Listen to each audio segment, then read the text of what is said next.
Vamos lá, meus irmãos. Vamos lá, minhas irmãs.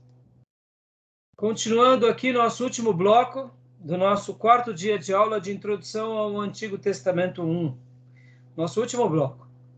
Então, falamos há pouco sobre o cenário histórico do livro de Gênesis, cenário religioso, e agora vamos falar sobre os objetivos do livro. Vocês notaram, irmãos, que conhecer o pano de fundo geográfico, cultural, aquela sociedade é fundamental para a gente entender um pouco os dilemas e as complexidades. E agora vamos para os objetivos do livro de Gênesis. Pode ler para nós, pastor Johnny? Vamos lá. Objetivo de Gênesis. A. Objetivo histórico. Transmitir uma narrativa fiel ao leitor acerca das origens da criação feita por Deus, a queda do homem relacionada ao pecado, a corrupção, o julgamento e a introdução do reino de Deus e dos meios de redenção na terra. Então, esse é o objetivo histórico. Sempre ser fiel ao leitor acerca dessa criação de Deus, de como Deus criou tudo, de como surgiu o pecado, a corrupção e o reino de Deus e a vontade de Deus nesse processo de redimi-los. Alguém já disse que a história da revelação é a história de um Deus que ama a sua criação e que vai atrás da sua criação, que corre atrás dela. Não como um menosprezo ao quem corre, mas como um desejo de quem ama e vai à busca do seu objeto amado. Então, essa síntese, né, de um Deus que ama e vai atrás é a história da revelação. Então, o objetivo histórico é esse. Objetivo teológico. Pode ler, pastor. B. Objetivo teológico. O objetivo desse livro é revelar a soberania de Deus sobre toda a criação e fazer conhecida a responsabilidade do homem para com o grande Deus soberano. As nações baseadas na obediência geram graça e livramento da parte de Deus. Porém, se houver rebeldia no seu agir, isso trará julgamento divino. Então, aqui tem não só o objetivo histórico, de trazer uma narrativa fiel, mas também tem o sentido teológico, que é revelar essa soberania, essa atuação, e também mostrar que esse homem não foi criado sem responsabilidades. Ele tem uma responsabilidade para com o seu Criador, que ao mesmo tempo é soberano, mas ao mesmo tempo também presenteia ao homem com essa certa liberdade. E quando eu falo certa liberdade, é porque a gente sabe que a soberania de Deus abraça todos nós, e a nossa responsabilidade está debaixo da soberania de Deus, e nunca o contrário, né? Nota? Neste livro está, a priori, né, a causa primária da criação, ou seja, Deus.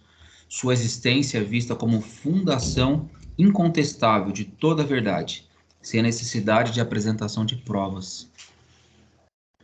Uma das coisas que eu aprendi certa ocasião, conversando com um advogado, nós falávamos e discorríamos sobre várias questões, e ele dizia assim, no momento que ele conversava comigo, ele falava assim: quem muito se justifica é porque deve.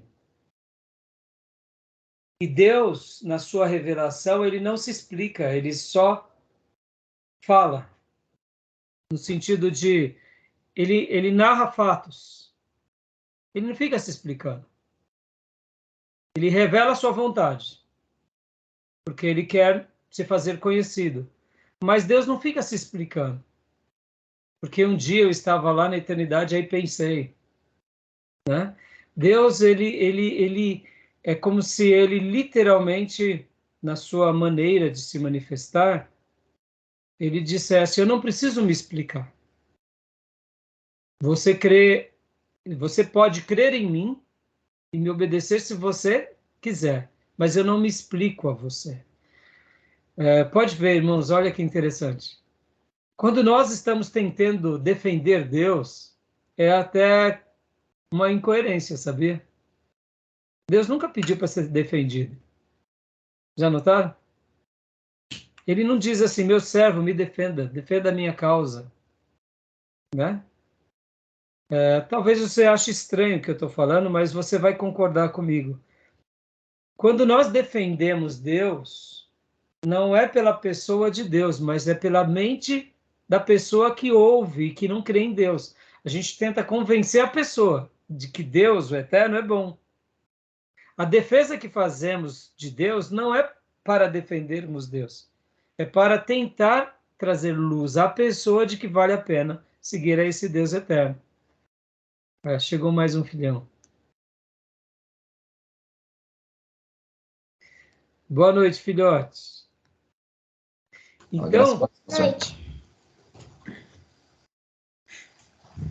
Então, na realidade, Deus ele não precisa de advogado. Não é verdade? Tem vezes que a gente acha que Deus precisa de advogado, né, irmãos?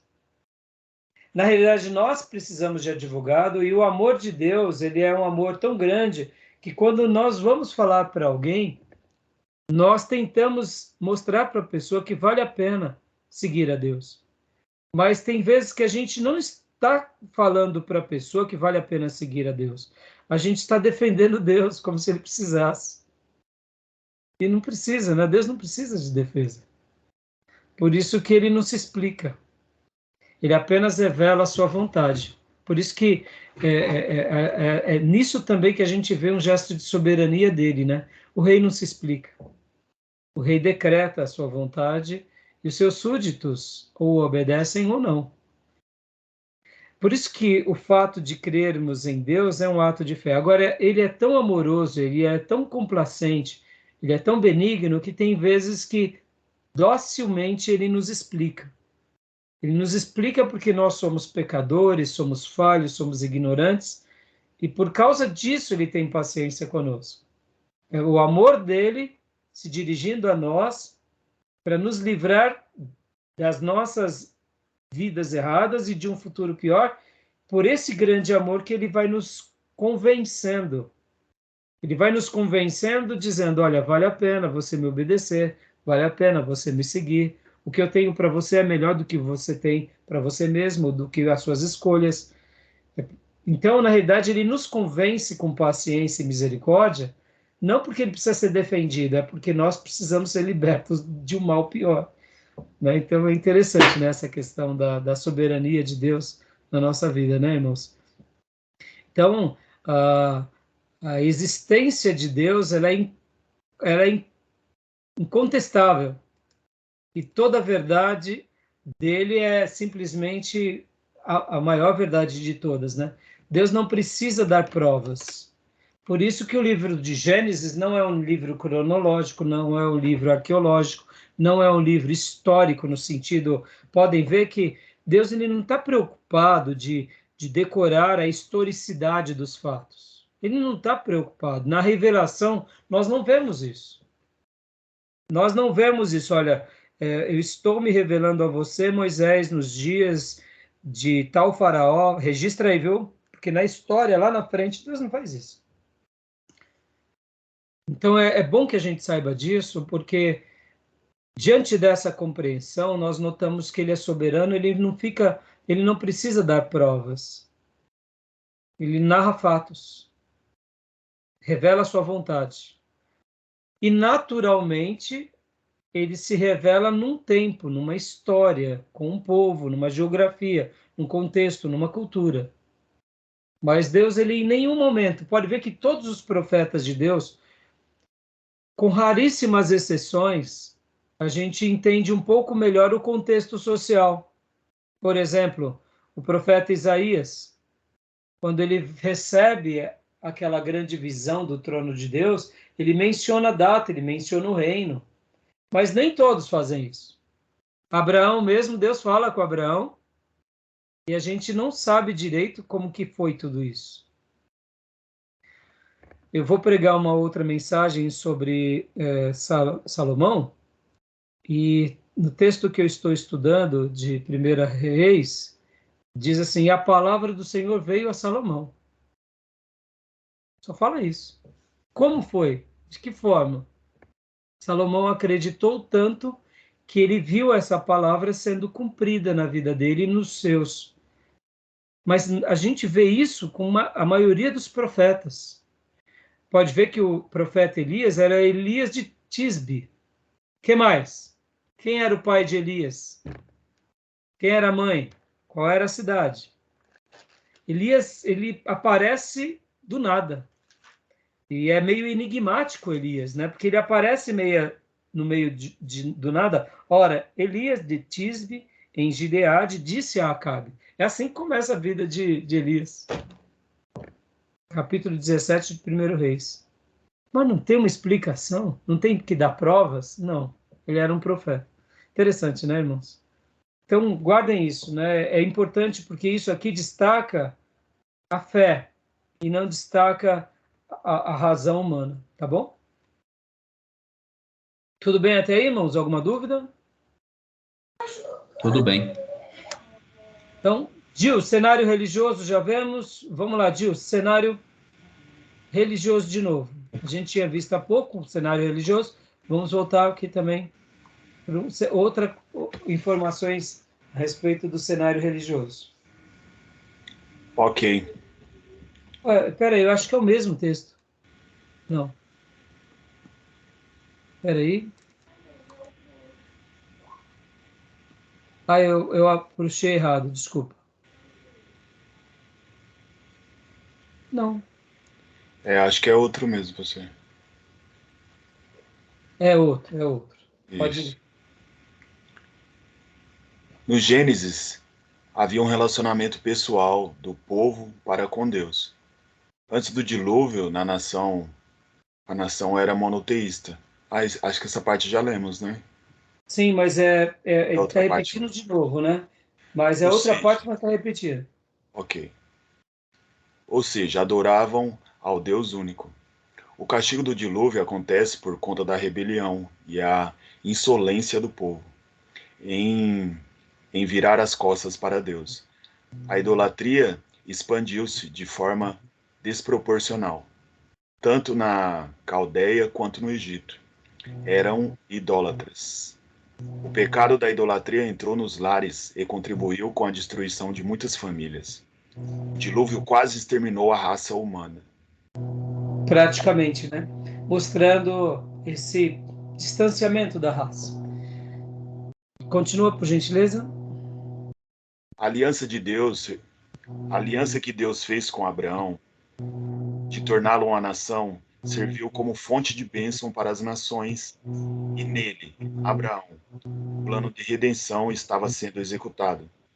Ou seja, né? Deus praticamente destrói quase todas as pessoas. Há ainda uma lâmpada acesa com Noé e a sua família.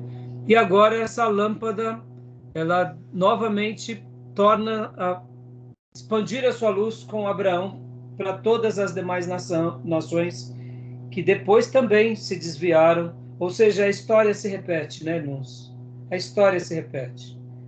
Como nós precisamos de Deus e como nós precisamos de prestar atenção nesses grandes homens do passado, porque senão a gente pode cometer os mesmos erros e deslizes, né? Indo atrás de coisas em que não agradam a Deus. Essa é a história, né, da Bíblia, essa é a história do Gênesis. Então, o livro dos grandes julgamentos. Consegue ler, irmã Cleusa? Tá ruim para a irmã ler. Ai, peraí, pastor. Vou voltar aqui. Se Tá. tiver ruim, não tem problema. Tá bom. Se eu cometer alguma gafe aí, me ajuda. Tá. A maldição. Não, o livro dos grandes julgamentos. A maldição como um resultado da queda do homem. O dilúvio. É o segundo, o dilúvio. Terceiro, a confusão de línguas. Babel. Quarto, a destruição de Sodoma e Gomorra.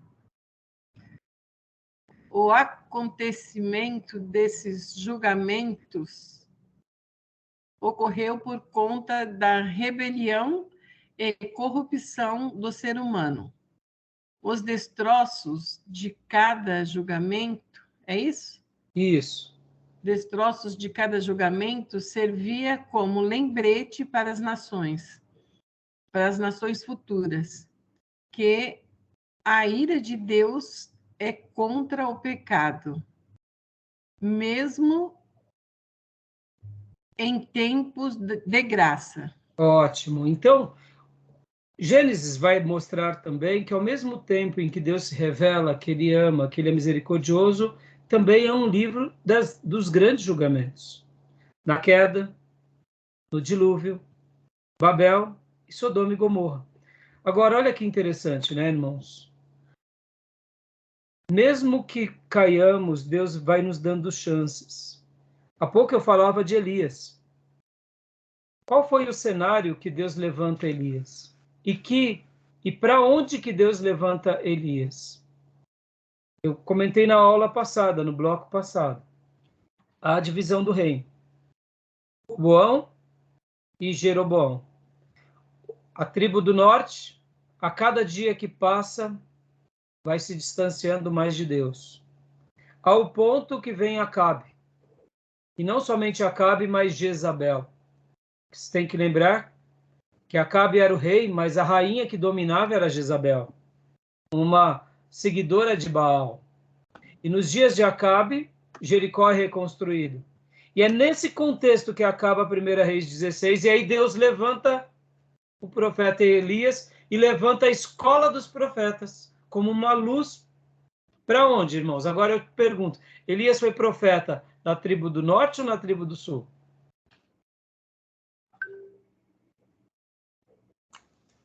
Não foi em ambas? Mas quando a gente nota assim, o destaque, a atuação dele mais forte foi aonde? Creio que no norte. No norte. Olha, pastor, mas o norte estava desviado, sim. Mas é nessa hora que Deus levanta os seus profetas para dar a última chance. Pode ver, na história dos julgamentos, a maldição da queda do homem, Deus dá chance para Adão e para Eva. Deus dá chance para a geração antediluviana, levanta o profeta Noé. Deus dá chance na confusão das línguas, na Torre de Babel. E Deus dá chance novamente nos dias de Abraão. Ou seja, mesmo que haja condenações, como de fato ocorreram, o homem vai se rebelando, mas Deus, no meio de todos esses destroços, vai tentando sempre jogar a sua graça para trazer as pessoas para que elas se livrem do pecado. O que me fascina na história e na escola dos profetas, a escola dos profetas nasce como uma luz para que a tribo do norte não fosse para o cativeiro assírio. Porque, irmãos, profeta já existia em Israel? Já. Josué não era um profeta? Os juízes não atuaram praticamente como profetas? E qual foi o grande profeta antes de Elias? Que nomeia o primeiro monarca, que unge o primeiro monarca e o segundo monarca? Rodrigo, você apaga aquela luz de fora. Samuel. Samuel já não era um profeta, então não tinha profetas. Quando nós lemos 1 Reis até o capítulo 16, vocês vão ver que tem profetas de Judá, tem profetas de Siló, Siloíta. Interessante. A escola já havia uma escola, não tão forte, não tão estabelecida, mas agora com a tribo do norte corrompendo-se, Deus levanta uma escola poderosa com o profeta Elias. Para quê? Para que a misericórdia trabalhasse ao mesmo lado antes da condenação. Pode ver que o livro de Gênesis é um livro onde Deus revela a sua soberania, o seu amor, mas também ele revela os seus julgamentos. Isso é uma coisa muito, muito linda na revelação bíblica, né? Eu costumo comparar, irmãos, que assim como a misericórdia de Deus ela vai crescendo, há um cálice também da ira, que cresce ao mesmo tempo junto com a misericórdia. O cálice da ira de Deus transborda, mas não é porque transborda simplesmente à toa. A misericórdia de Deus, que elas são incomparáveis, ela vai sendo derramada, e Deus vai sempre dando sua misericórdia. Chega a um ponto máximo daquilo que ele, vamos dizer assim, que ele considera como o seu limite. Pode ver que depois de misericórdia vira ira. Quando derrama, já não derrama mais como misericórdia, derrama como ira. Ao mesmo tempo, tem um cálice da ira. É como se Deus tivesse duas taças, né? Ao mesmo tempo que ele derrama a sua ira, ele também derrama a sua misericórdia. Mas quando transborda da ira, é porque chegou no ponto final, né? Então, antes de Deus, por exemplo, destruir Sodoma e Gomorra, olha como Deus foi bondoso. Levou para lá um homem e uma família para fazer a diferença, mas aqueles homens não deram ouvidos. Então, o livro do Gênesis também destaca os grandes julgamentos. E agora, olha como Deus é misericordioso. Vem Abraão, que também não era perfeito, mas era um homem espetacular. Isaac também é um homem espetacular, mas a Bíblia não menciona muito Isaac. Isaac não é uma pessoa tão citada quanto Abraão e nem como Jacó. Mas nós vemos Jacó. Como a misericórdia de Deus foi grande na vida de Jacó e nos filhos de Jacó. De todos os filhos de Jacó, só José que se salvava. Então, como que esse assunto ele é muito forte no livro de Gênesis, né? Vamos continuar, então? As origens, né? Vou ler rapidinho. As origens. A origem de todas as coisas. No princípio, Deus criou o céu e a terra. Viu Deus que tudo quanto fizera, eis que era muito. Gênesis 2:3. A origem do homem e da mulher. Deus criou, pois, o homem à sua imagem. A imagem de Deus os criou. Criou homem e mulher. Gênesis 1:27. A origem de todas as coisas. Aqui vem a origem do pecado. Gênesis 3:23, né? Vendo a mulher que a árvore era boa para se comer, agradável aos olhos, e a árvore era desejável para dar entendimento, tomou-lhe do fruto e comeu e deu ao seu marido e ela comeu. Então, o livro do Gênesis é o livro das origens de todas as coisas, é a origem do pecado, bigamia, poligamia, né? A gente vê aqui o primeiro bígamo. Lameque tomou para si 2 mulheres. O nome de uma era Ada e o nome de outra Zila, Gênesis 4:9. Deus aprova a poligamia. Deus, porém, disse a Abraão: não pareça isso duro aos teus olhos por causa do moço e por causa da tua serva. Em tudo que Sara te diz, ouve a sua voz, porque em Isaque será chamado a tua descendência. Aqui o professor Fabiano quis trazer só uma discussão sobre a poligamia, né? É necessário, pois, que ao bispo seja irrepreensível marido de uma só mulher. Nós entendemos que Deus permitiu a poligamia, não que ele aprova. Deus cria Adão e Eva. Se Deus quisesse a poligamia, ele não criaria uma Eva, ele criaria 2, 3. Nós entendemos como uma permissão de Deus. Assim como a monarquia em Israel foi uma permissão de Deus. Israel era para ter rei? Não. Israel não era para ter rei.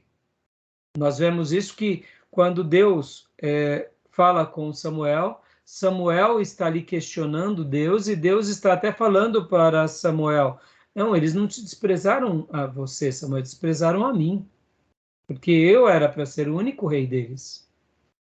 Então, em tese, Israel nunca era para ter sido uma nação monárquica, que tivesse monarquia.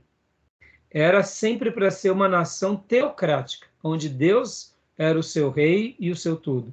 Mas Deus permite a monarquia. Pode ver que a monarquia em Israel terminou.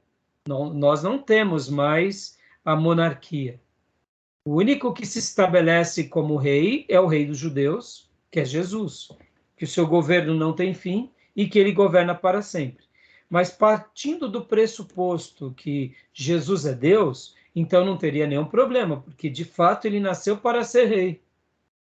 Jesus era para ser o único rei de Israel. Com Jesus, finda-se a monarquia, porque sobre ele está o governo de todas as coisas e todos os governos da terra. Ele é o rei dos reis e é o senhor dos senhores. Mas Israel não era para ter monarquia. Assim como Israel não era para ter poligamia. Tá bom, meus irmãos? Tudo bem? Eu sei que isso Deus ele acaba permitindo, mas nós entendemos que é a permissão de Deus diante de um processo em que o seu povo vive, mas não era o que Deus desejava. Tudo bem até aí? Alguma dúvida? Tranquilo? Beleza. Eu sei que esses assuntos acabam sendo um pouco polêmicos, irmãos. Por exemplo, irmãos, vamos pensar assim: o sistema escravocrata, Deus criou o sistema escravocrata? Não. Ter escravos era uma permissão de Deus? Era um desejo de Deus? Não. O sistema escravocrata, Deus permitiu com que ele existisse em função da vida das pessoas. Então, Deus permite. Mas pode ver que até mesmo os tratos em que o Novo Testamento e alguns textos do Velho Testamento demonstram da maneira em que Deus age com o seu povo com relação à questão da escravidão, pode ver que até nisso Deus mostra a sua graça.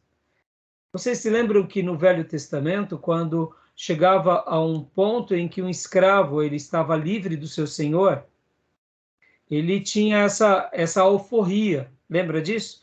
E que aquele escravo que desejava continuar com aquele senhor, ele fazia um voto, uma aliança. Lembra qual que era o voto e a aliança? Furar a orelha na porta da casa, né? Mas ele furava a orelha por livre e espontânea vontade. Ou seja, ele declarava, não, eu quero continuar com você. Ó, a graça ali, quebrando o sistema escravocrata. E olha a graça também por parte do dono, liberando o escravo. Irmãos, escravo era posse. Escravo era riqueza, era defesa. Escravo era patrimônio. Então, no momento que o servo de Deus pratica a alforria, já era o exercício da graça. Por quê? Porque Deus já sempre, durante toda a sua revelação, demonstrou a sua graça. Ele não cria o sistema escravocrata. Deus não diz lá, terás escravos e explorarás durante tantos anos. Não. Isso ele permite. O que eu quero dizer com isso, irmãos? Na revelação de Deus, ele vai permitindo algumas coisas. Algumas coisas ele consente, outras não. A questão da idolatria, Deus não permite. A questão do sistema escravocrata, ele permite. Percebam que o que Deus permite, ele permite sob uma certa circunstância. A questão da poligamia, Deus permite, desde que esse homem tratasse com honra aquela mulher e aqueles filhos, aquela família. Não era para fazer daquela mulher um objeto do seu prazer e para que ele a maltratasse ou maltratasse os filhos. Olha que interessante. Quando Deus permite algo, ele permite sobre essas situações, sobre essas circunstâncias. Ele permite de acordo com isso. Agora, se aquele homem cometesse qualquer ato errado com a esposa ou com os filhos, era um pecado que ele estava cometendo a Deus também. E precisava ser punido por isso. Então, então entendam que quando Deus permite alguma coisa, ele também não permite com que a pessoa seja irresponsável ou autossuficiente. Deus permitiu a monarquia, mas ele deu critérios para esse monarca. Quais eram os critérios? Obedecer à profecia. Não obedeceu à profecia, vai pagar um alto preço. Salomão é o exemplo disso. Salomão recebe sabedoria, ouve a voz de Deus, constrói o templo, é riquíssimo e se envereda para aquilo que Deus não permitiu, que é a idolatria. Deus o pune e Deus, inclusive, separa o reino. Olha como é forte. Mas, pastor, porque tem coisas que Deus permite, mas tem outras coisas que ele não permite. E aquelas que ele permite, ele coloca sobre o juízo da palavra. Isso é muito interessante. Para mostrar sempre o quê? Que nós dependemos de Deus e dos valores de Deus. Então, no Velho Testamento, quando Deus aprova, ele aprova sob certas circunstâncias. Já no Novo Testamento, não temos isso. E aqui, deixa eu ver aqui quantos slides faltam, irmão, só para eu pedir aqui, deixa eu só dar uma olhada. Isso para eu recapitular. Então, vamos parar aqui. A gente vai correr bastante com relação a esses slides, irmãos, porque agora a gente está aqui no...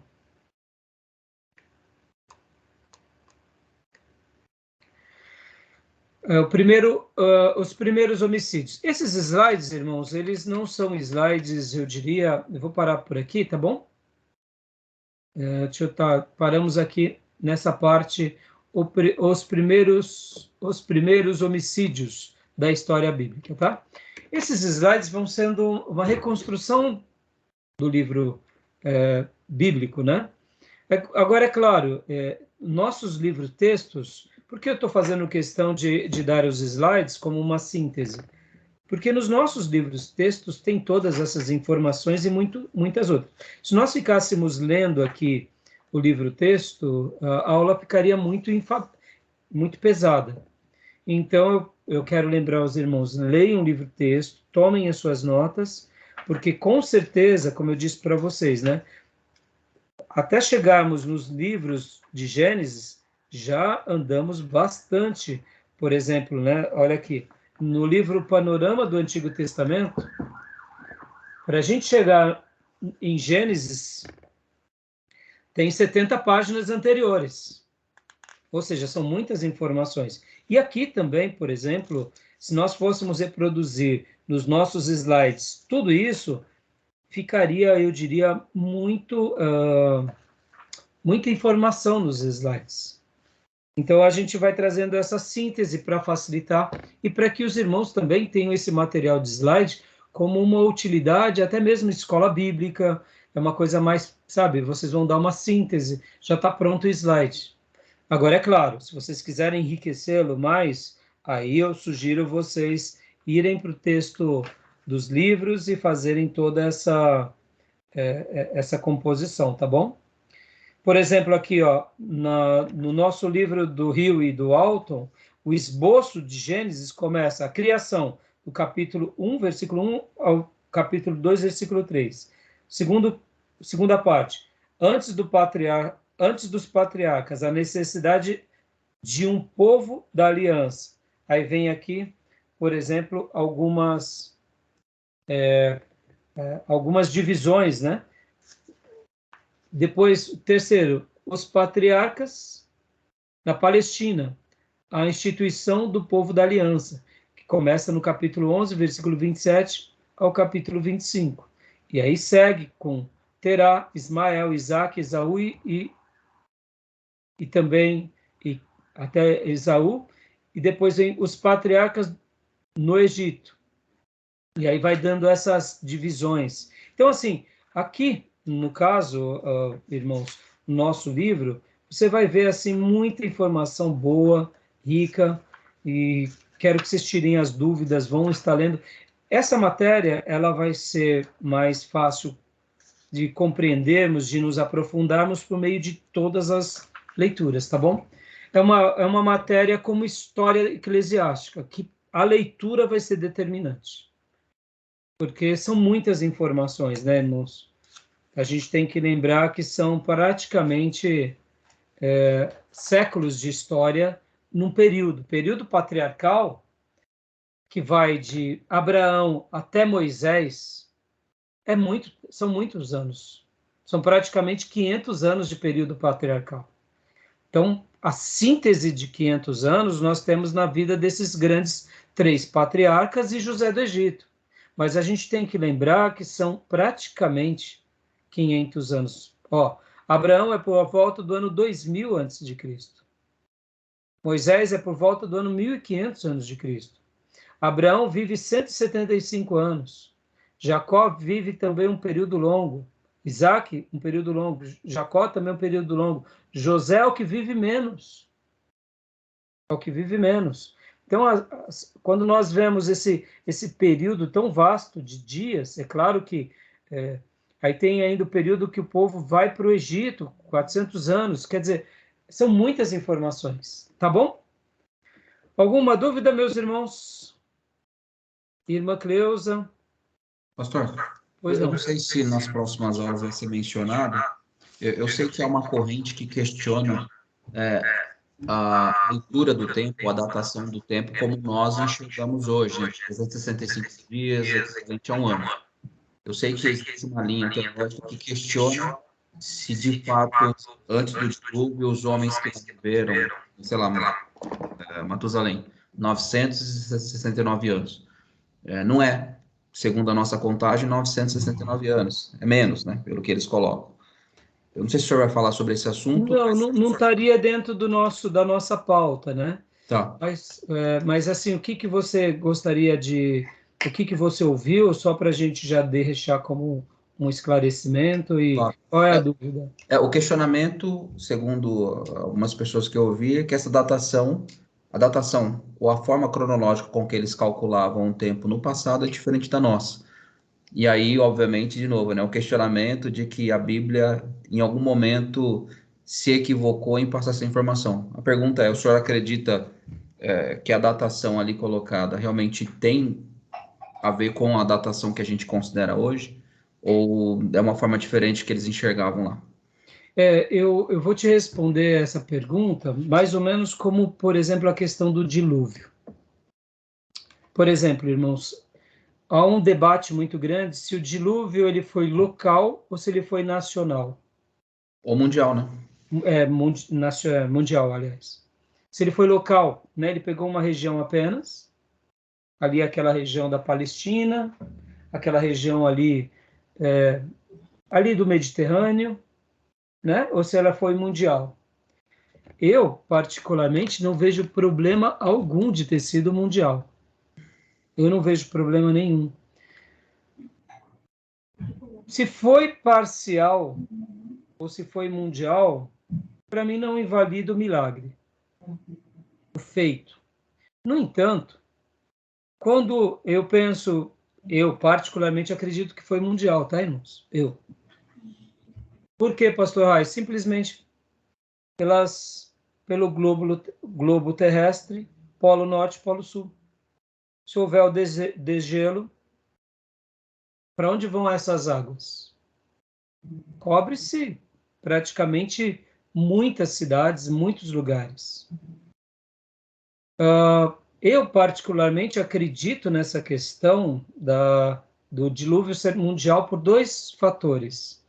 E agora entra na datação também, pastor Johnny. Porque eu acredito que os homens viviam muitos anos. Quando nós pegamos e fazemos uma retrospectiva na história da humanidade, hoje, por exemplo, na nossa geração, nós que estamos, eu estou com 51 anos, a irmã pouco a mais do que eu, os irmãos são um pouco mais novos do que eu, mas nas nossas gerações aqui, que temos pelo menos 3 gerações, nós vimos uma evolução da Idade Média. Nós vimos uma evolução da Idade Média. Quando eu era criança, as pessoas morriam ali por volta de 60 e poucos anos. Hoje é comum chegar a 80 anos. Não é assim? Mudou-se em questões de 2, 3 gerações, a idade média de sobrevida alcançou quase escalas de décadas, de 60 para 80. Hoje, quando uma pessoa morre aos 60 anos, fala, nossa, tão novinho. Antigamente não era assim. E até entre ricos também. Não é uma questão nem de riqueza. E na Idade Média, qual que era os anos que se vivia na Idade Média? 30 e poucos anos. Você fala, pastor, é só isso. Não chegava muito mais do que 40 por causa das pragas, das doenças. Raramente alguém vivia mais de 40, 50 anos. Isso até na corte. E antes da Idade Média, e nos dias de Jesus, se vivia mais. Olha que interessante. Olha o ciclo, né? Os anos de vida. E quando a gente pega a história mundial, tem ciclos. Hoje, temos vamos dizer assim, vivemos mais. Na Idade Média, por causa de certos momentos da história, falta de higiene, de ignorância, vivia-se menos. Antigamente, nos dias bíblicos. Então, quando a gente vai fazendo uma retrospectiva na história, essa questão, por exemplo, da vida, né? Não era tão comum uma pessoa chegar aos 90 anos, era comum. Ou melhor, digo isso na história bíblica. 90, 100 anos era comum. Não era, talvez, tão comum entre os soldados. Mas pode ver que Josué e Caleb, aos 85 anos, estão guerreando como molecotes, conquistando suas cidades. Então, por que eu estou falando tudo isso, irmãos? Eu estou falando tudo isso porque quando pegávamos uma civilização como era a civilização dos egípcios, e Israel foi beneficiado pelos egípcios, a cultura, a educação faz com que a nossa vida melhore em todos os sentidos. Quando Israel vai para o Egito, eles aprendem com o Egito. Eles dão valor mais à educação, à cultura, à família.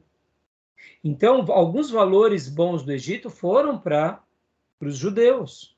Pode ver que Moisés começa o seu projeto de ser, vamos dizer assim, de ser despertado para Deus com 40 anos. Ou melhor, 40 anos ele tem aquele problema, quer ser o libertador, dá para ver que ali é o Moisés na força do seu braço. Aos 80 anos tem experiência na sarça. E aí ele passa os últimos 40 anos libertando seu povo. Mas e Arão? Arão também já era idoso, não era um molecote. Então, eu particularmente, pastor Johnny, voltando agora aqui para o povo antigo, os patriarcas, e para a geração antes do dilúvio, o que eu acredito? Quando a Bíblia vai mencionar que as torrentes foram abertas e as torneiras ou as correntes dos céus foram abertas, o que eu acredito? Eu acredito que o globo terrestre, assim como hoje ele tem uma proteção na sua estratosfera, pode ver, por que os meteoros não caem aqui? Não caem porque há uma proteção, há uma blindagem natural que Deus criou. Eu acredito nisso, irmãos. Irmãos, é tão simples para mim. O universo, ele não se esbarra. Ele é um reloginho suíço, o universo, um grande relógio suíço. Perfeito, é claro, né? Pode ver, a nossa galáxia é perfeita. A gente sabe que um cometa vai passar, o cometa Halley vai passar tal dia, em tal horário, em tal ano, vai se alinhar, é tudo perfeito. Então, o que eu acredito? Que dentro dessa perfeição, quando Deus cria o planeta Terra e põe ali o homem para ser ali a sua revelação máxima, havia também essa película que envolvia a Terra. Por isso que a Terra, o planeta não chovia. Havia uma temperatura praticamente estável. O que nos adoece hoje? Não é a oscilação da temperatura? Tá frio, tá calor, tá chovendo, tá vento, a variação das estações? Imagina o planeta como um grande bolsão, protegido por uma película de água. Era como se fosse um aquário aqui, né? Como que é chamado quando nós vemos no campo aquelas proteções? Aquário, né? É aquário, não? É aquário mesmo? Desculpa, no campo, quando a gente vê? Aqueles lugares que é protegido, aquelas plantas que são protegidas numa tenda. Acho que é aquário mesmo. Eu acho que é aquário mesmo, não é? Estufa, então, o que acontece? Estufa, né? O que nos gera uma proteção de um aquário, o clima, a temperatura, aquela planta ela desenvolve, ela é protegida. Por isso que não se havia necessidade de comer carne. Só se comia, pode ver que o advento do alimento de carne é depois do dilúvio, não é antes do dilúvio. Antes do dilúvio, dava para ver que os seres humanos não precisavam de consumir. Então, pastor, eu, particularmente, essa questão de datação, né? Eu sei que nem tudo é preciso, nem tudo é tão exato, mas, assim, eu acredito que é isso mesmo, que a Bíblia registra, que a história registra, algumas coisas nas suas complexidades, porque temos coisas geológicas, sim, aí é complicado, não temos como datar certas coisas. Mas eu não vejo nenhum problema do homem, antes do dilúvio, viver 800 anos, 900 anos. Nenhum problema. Por quê? Porque eu acredito nessa situação, que Deus abre as torneiras de cima, as de baixo, os rios, e aí alaga tudo, o planeta alaga. Quem sabe foi nesse período que a Terra, inclusive, se mexeu, não duvido. Pode ver que o globo terrestre, vocês já devem ter ouvido a ideia do Pangeia, que era uma só Terra, e ela se abre. Não sei se vocês sabem, irmãos, um dos vulcões mais antigos do planeta está no Brasil. Está na Amazônia, sabiam disso? Não sabia. Pois é, depois pesquisem. Todo mundo vai falar o seguinte, que no Brasil não tem vulcão. Não tem vulcão. Só que é um vulcão adormecido há milhares, centenas de milhares. No meio do Amazonas tem uma montanha, e depois dessa montanha você vai ver uma grande, literalmente um vulcão. Porque durante séculos não se descobriram isso? Primeiro, por causa de questões de pesquisa, e segundo lugar, porque já fazem milhares de anos que está adormecido. Por estar adormecido, o que acontece?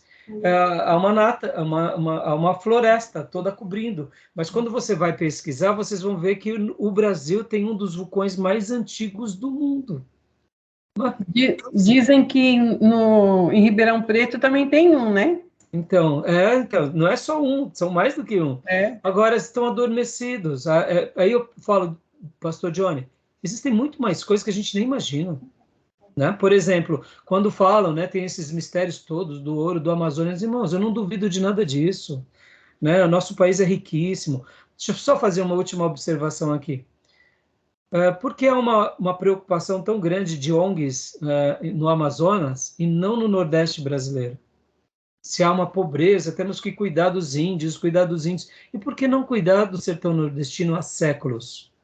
É porque as riquezas naturais estão aonde? Onde estão os índios. No dia que descobrirem riquezas naturais no meio dos nordestinos, aí você vai ver, vai ter um monte de ONG querendo cuidar dos nordestinos. Aí eu pergunto, é ONG querendo cuidar dos nordestinos? Não, é querendo extrair as nossas riquezas. Os poderosos, os ricos, sempre vão tomar proveito disso. Isso é a história mundial, irmãos. Eles escondem informações. Agora, isso não é teoria da conspiração. Isso basta a gente ser um pouco inteligente, né? Porque tem um monte de pessoas precisando de ajuda no Nordeste, não tem uma ONG. Agora, tem um monte de gringo europeu querendo criar ONG nos nossos lugares mais ricos. Pode ver que no Amazonas nós temos 2 rios. Um rio superior e um rio inferior. Sabia disso? Dizem que a quantidade de água nas nuvens é maior do que a quantidade de águas na Terra. Interessante, né? Quando os estudiosos... Por isso que chove muito. Segundo os estudiosos, na hora que você vai estudar essa quantidade de água que fica condensada por causa da floresta, é imenso. Ô, pastor. Pois não, filho. Dizem que no céu, né? Que nem nas leituras em hebraico, né, nos estudos de hebraico, eles falam, né? O céu, né? É Shamaim, e a terra, Maim. Shamaim é lá águas. Existe águas lá? Então, irmã, é um mistério. Eu acredito que sim, porque a água é um dos mistérios mais lindos de Deus. Que podem ver? Que é o mar primordial? Então, a água é uma coisa das mais misteriosas. Pode ver, ó, no princípio criou Deus os céus e a terra era sem forma e vazia, trevas cobriam a face do abismo, e o Espírito de Deus se movia sobre a face das águas. Possivelmente no universo tenham muitas águas. Estado de gelo, que um dia a gente vai entender melhor essas coisas. A água tem a ver com essa questão assim como a terra, pode ver que nós somos praticamente águas, nosso corpo é praticamente água. E outra curiosidade é quando a mulher está gerando, né? O bebê está lá dentro da água. Tem coisas que a gente não imagina, irmã. Então, tem mistérios maiores do que a gente imagina. Agora, pastor Johnny, só para a gente voltar ao tema, né? Eu acredito sim nessa datação próxima a isso. Para mim, isso não é nenhum problema. E a outra questão é o calendário gregoriano, né? Por exemplo, irmãos, quando nós pegamos a questão do calendário gregoriano, vocês vão ver muito isso nos livros teológicos, que Jesus não nasce no ano 0, ele nasce no ano... 4 depois de Cristo, eu acho. 4 depois dele. Me perguntaram na igreja, pastor, tem uma coisa errada aqui. Eu falei, não, é isso aí. É por causa do calendário gregoriano. Por isso que na antiguidade os calendários eram lunar, não se erravam tanto. Então essa ideia, quando o Papa Gregório foi remontar essa questão do calendário, notou-se que por isso que entra o dia 29 de fevereiro. Porque o dia 29 de fevereiro acontece a cada 4 anos, né? Você soma um dia a cada 4 anos, durante 100 anos, durante 500 anos, durante 1000 anos, e quando você vai remontar a história dos calendários, aí você nota que dá quase 4 anos a mais.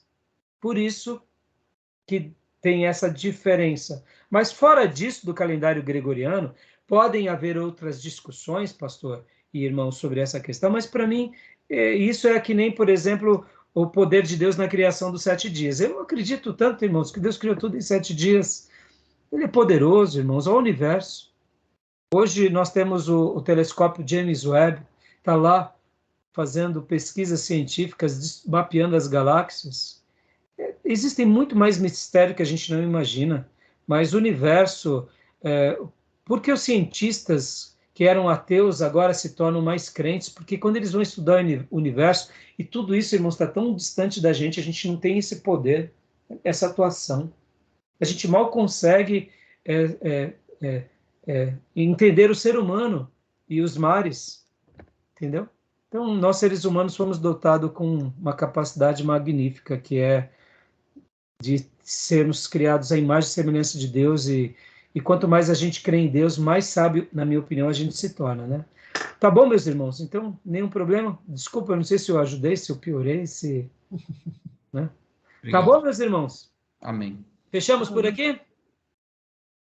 Então, bora para as leituras, tá bom? Tá bom. Fechado. Então, querendo Deus, nos vemos. Hoje é quinta. Hoje é Dia quinta. 23, dia 28, né? Isso. Tá bom? Fechado. Deus abençoe, um ótimo restante de semana e um excelente final de semana para os meus irmãos. Amém, pastor. E para minha irmã. Amém, graça e paz, pastor. E para minha ovelhinha até domingo. Amém. Os irmãos até terça. Fiquem com Deus, qualquer coisa me chame no grupo ou no particular, tá bom?